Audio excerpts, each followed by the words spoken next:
for the first time, the man who fought Aryan Khan's legal battle for 24 days straight.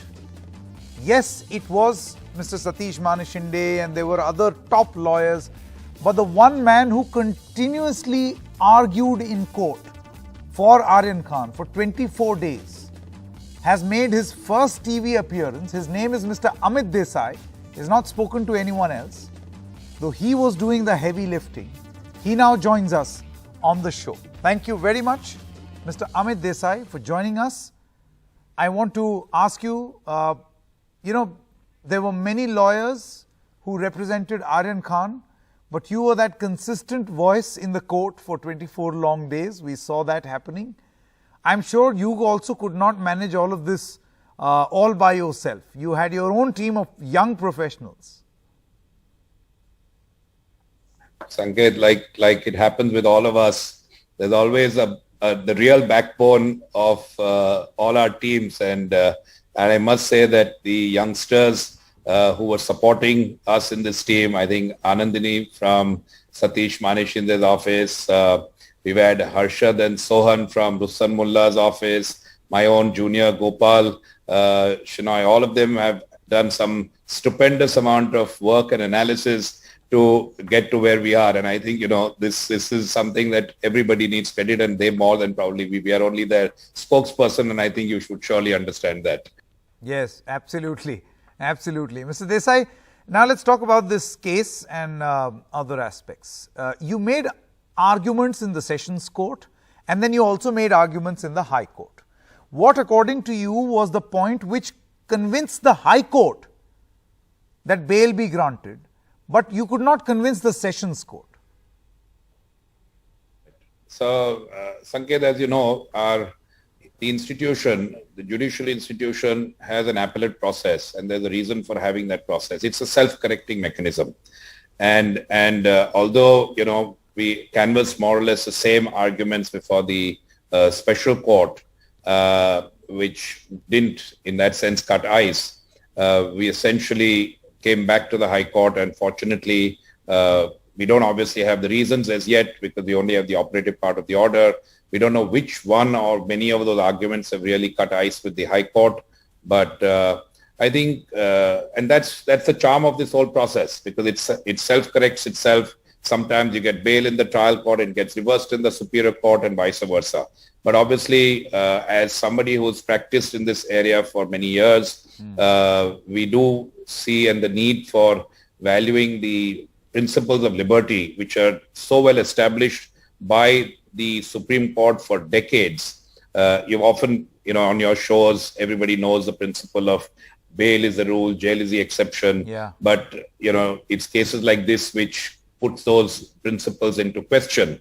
And every time, when those principles are resurrected, we are obviously very, very happy and joyous about the resurrection of some very fundamental principles of our jurisprudence. And that's what happens in this process of appeals. So I think time will tell when the reasons are out as to exactly which of the arguments found favor with the High Court as distinct from the trial court. But I think it's ultimately the fundamental principles on bail law, which are fairly well established, but just need to be applied carefully and cautiously and more frequently is what is my view in the matter. Yes, this is Mr. Desai, very important. Let's put out those graphics of whether it is time to change the NDPS Act or provisions of the Act. Let's put them on air, because my next question is related to that. So whether it is time for an anti-drug law reform, let's take a look at that. There are certain sections which have been debated and discussed in the legal fraternity. For the first time, they have come out openly because of a high-profile case like this. Section 35 of the NDPS Act 1985 says, the court shall presume the existence of culpable mental state. Now, this terminology is seen as a bit of a disadvantage to all those who are arrested under these provisions. Section 54, it may be presumed unless and until contrary is proved that accused has committed an offence. The exact opposite of the entire criminal jurisprudence system in this country. that you are innocent till proven guilty.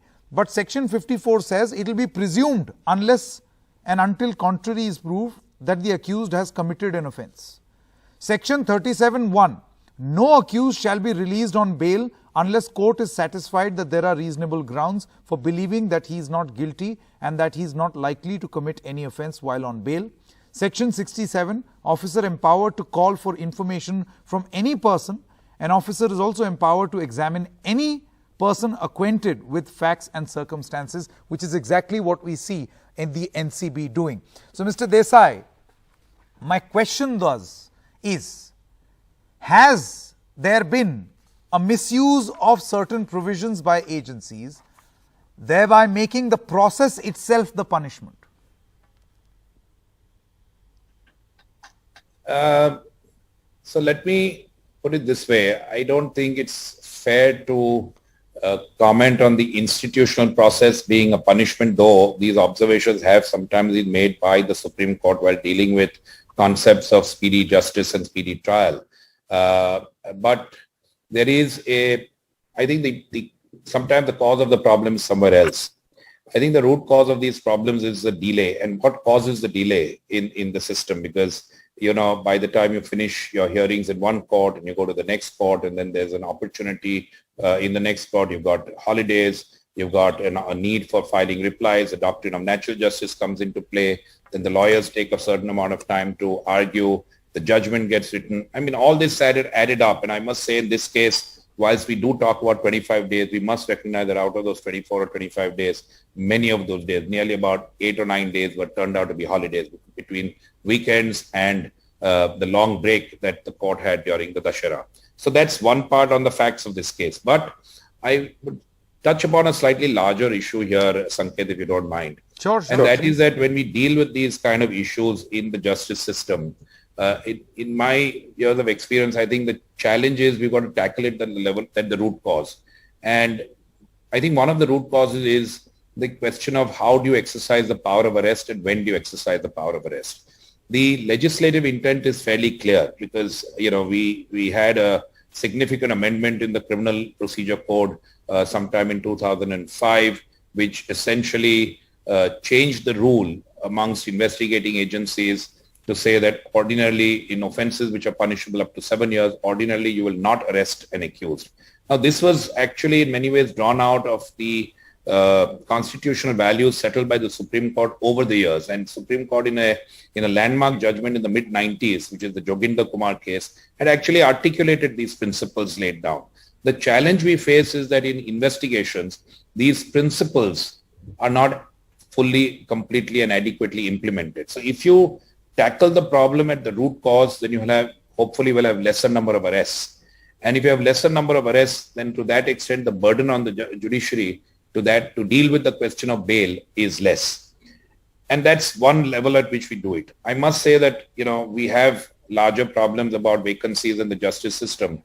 But I must say, at least so far as the Bombay High Court is concerned, a very, very serious effort has been made over the last few years to try and take up custody cases and deal with them on priority. We've had judges sitting on extra days to try and deal with these kind of cases. So the system is making a very, very serious effort to resolve these problems, but I think it has to be tackled at various levels, starting from when you start the process of arrest itself. Do you need to arrest people in so many cases and in all the cases?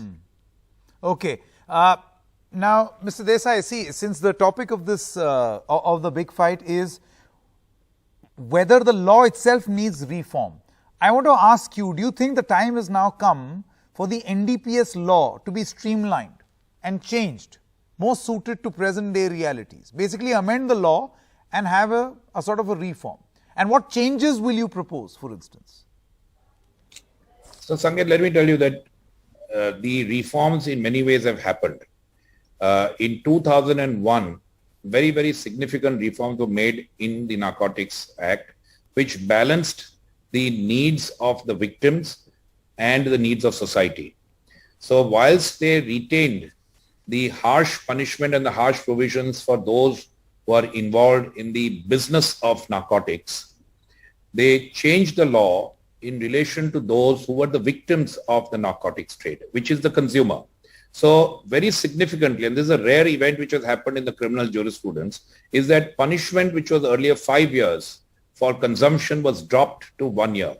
And the objects and reasons of the legislature was to bring about a reformative process. It recognized that consumers are victims. What it also did was to introduce a special provision which gave immunity for prosecution for those who go for rehab, which is again a recognition of the problem of the narcotics drugs so far as the victims are concerned.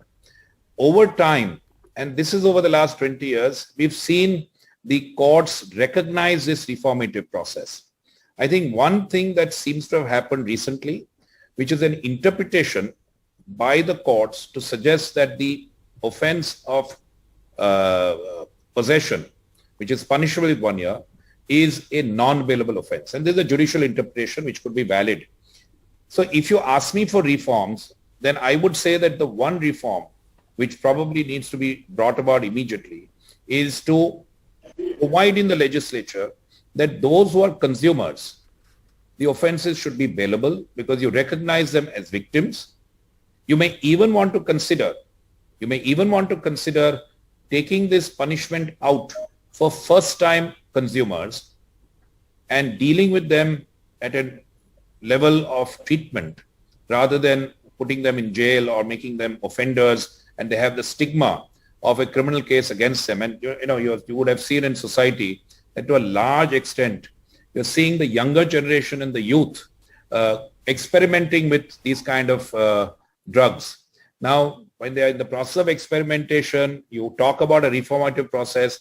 Do you begin their lives and careers by stamping them as criminals? Because the moment they're arrested and they go through this process, they are deemed to be criminals. So, you talk about their travel, you talk about their college education, you talk about any kind of application you make, and there you have to disclose the fact that you've been involved in a criminal case.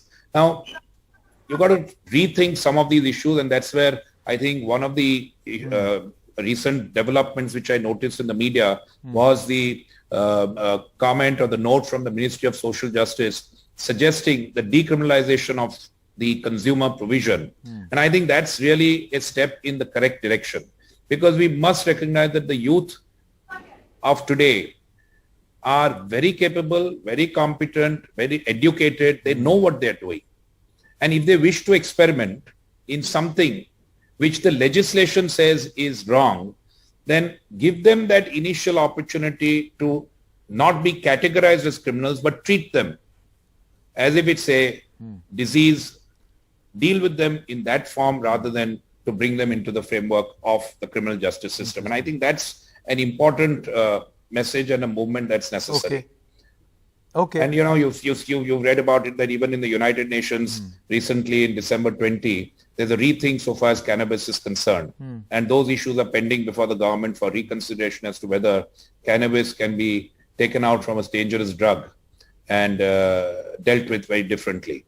And India was actually a signatory to that proposal. So the policy discussion is in the right direction. I think the legislative changes need to move faster. And pending that, I think the NCB officers need to be sensitized to these realities to see how to exercise the power of arrest in relation to such people. No, while you're saying that, legislative changes actually take place. Yeah, Mr. Desai, while you're saying that comment that you made about NCB, see the reality, and I'll talk about this case only because you argued this in two courts.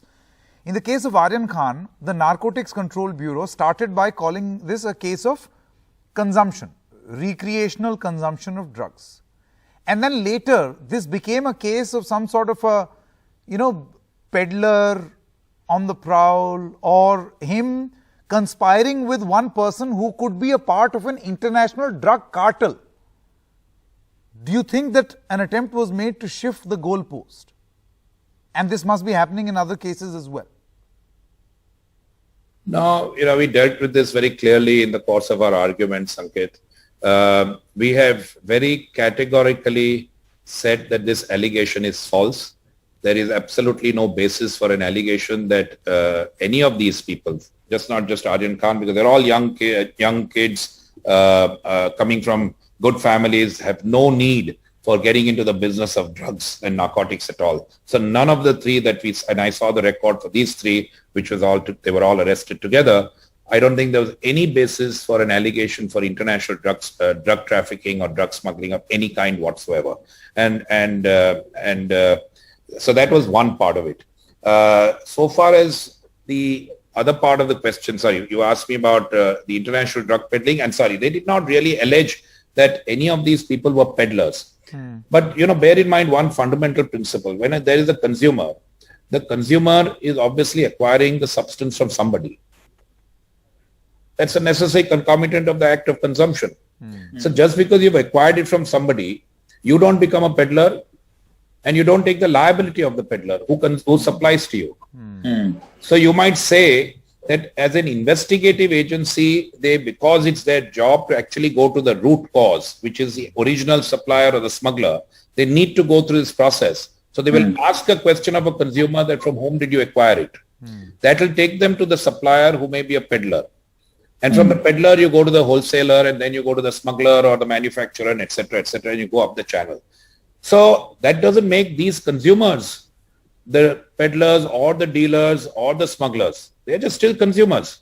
And what does happen in real life, at least you see in urban cities, is a lot of these kids are just sharing amongst themselves. I mean, they don't become peddlers because some friend is supposed to have a little bit and gives it to others. So and it is not to suggest that that's what happened in this case, but I'm just telling you that that's why none of these events actually have happened. But I'm dealing with the principle of law. Sure. That, how do you then make an allegation that a consumer becomes a peddler? You can't.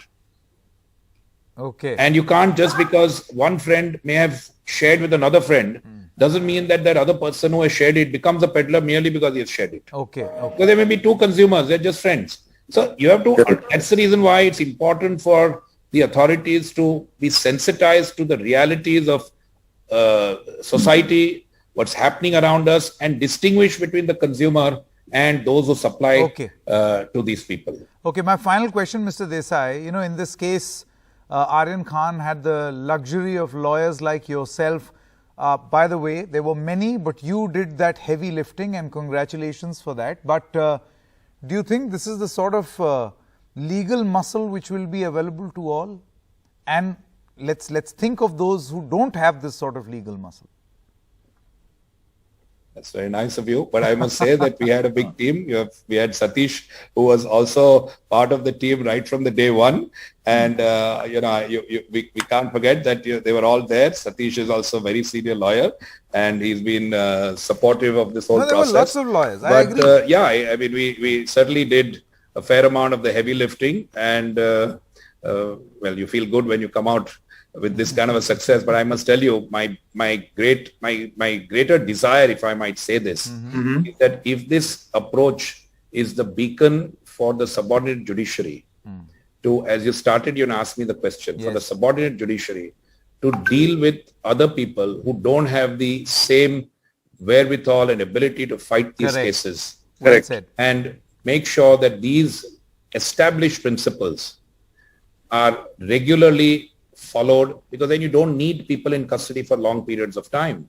These are very quick matters. These are very short matters. And if this is the beacon, if this, throws the light on all those other cases that are pending there, so that courts at least understand that this is the direction and this is the approach that needs to be taken. I think that's, the bigger issue for me. And that I think is more important then, of course, Aryan, for Shah Rukh and for Aryan and everybody, he's out, he's going to come out soon. But I think as a professional, you got to look at a larger issue here. Absolutely. And I do hope that it actually helps changing the system. Let's hope that there is a change so that, not more and more people have to struggle for bail for something as basic as this. I'm not saying that they are innocent, but the law has to be applicable, commensurate to the crime.